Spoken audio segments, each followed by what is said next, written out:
Kembali bersama kami dalam editorial sepekan. Ya, baik, saya ke Pak Henry Satrio ini ya, karena kalau dari paparan Pak Faisal Basri tadi terkesan bahwa sebenarnya yang sering dihebohkan selama ini tampaknya tidak benar begitu ya, karena kenyataannya tidak seperti itu. Semuanya trennya positif begitu ya Pak Faisal? Tidak semua. Tapi yang dikhawatirkan yang katanya daya beli yang ini itu tidak seperti yang dikhawatirkan banyak orang bahwa... Saya sih mengerti kata Pak Faisal, memang ada beberapa yang turun. Tapi ada beberapa yang naik juga, ada beberapa yang konstan. Kan tadi memang kan kalau ya itu tadi kan saya tuh ingetnya yang motor aja bang, karena memang kan minusnya lumayan tuh.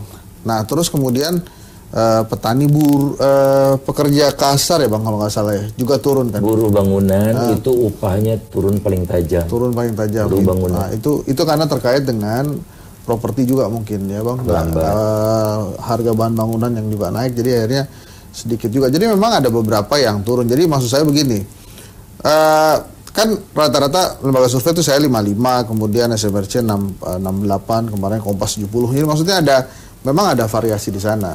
Nah kemudian dalam hal ini saya sih memang tidak menafikan, karena begitu ditanya puas atau tidak puas, yang tidak puasnya ekonomi bang.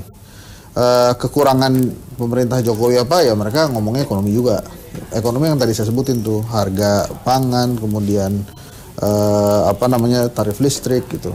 Nah pada saat ditanya misalnya bagaimana menurut Anda kondisi saat ini gitu, ya itu nyebut juga gitu ya, ekonomi susah nih gitu. Nah memang terjemahan ekonomi susah itu yang paling gampang mereka ingat adalah harga bahan pokok dan listrik gitu. Kemudian yang kedua yang buat mereka merepotkan juga isu hoax, toleransi gitu-gitu juga mereka angkat itu. Padahal kalau menurut Pak Faisal tadi justru harga pangan turun ya Pak ya? Nah jadi gini Mbak Rahma, jadi begini maksudnya Pak Faisal itu memang yang paling jelek ini ekonomi gitu.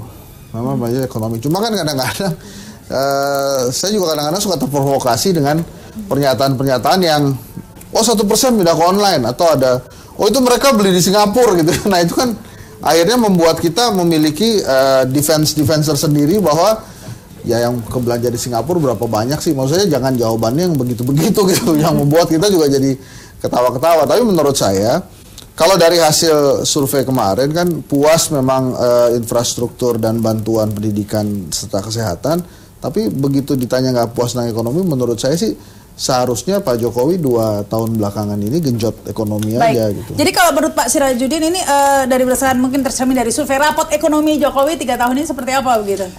Iya, bahwa memang masih banyak kekurangan di sejumlah sektor. Kita bisa sebut misalnya soal lapangan kerja, soal masih tinggi pengangguran, harga kebutuhan dasar masyarakat yang mungkin masih agak susah terjangkau. Terus juga lapangan kerja tentu saja. Tetapi secara umum kita melihat tren dari 2 tahun terakhir itu mengalami perbaikan. Itu yang penting dicatat.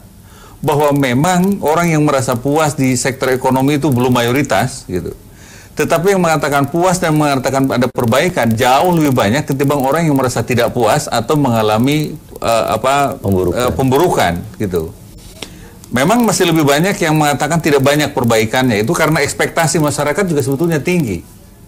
Nah, itu harus diapresiasi gitu. Ekspektasi tinggi, mungkin merasa tidak ada perubahan, tetapi kalau kita bandingkan gitu, itu penting dilihat. Tren secara umum, improvement itu nyata. Terlihat dan dirasakan oleh masyarakat, sehingga pelan-pelan jumlah masyarakat yang merasa puas dan melihat ada perbaikan semakin membesar dibanding orang yang merasa semakin buruk. Saya kira itu catatan yang penting. Kita harus break dulu karena sebentar lagi juga akan bergabung ya Ibu Eni Sri Hartati, Direktur Indef. Setelah pesan-pesan berikut ini pemirsa, kami segera kembali.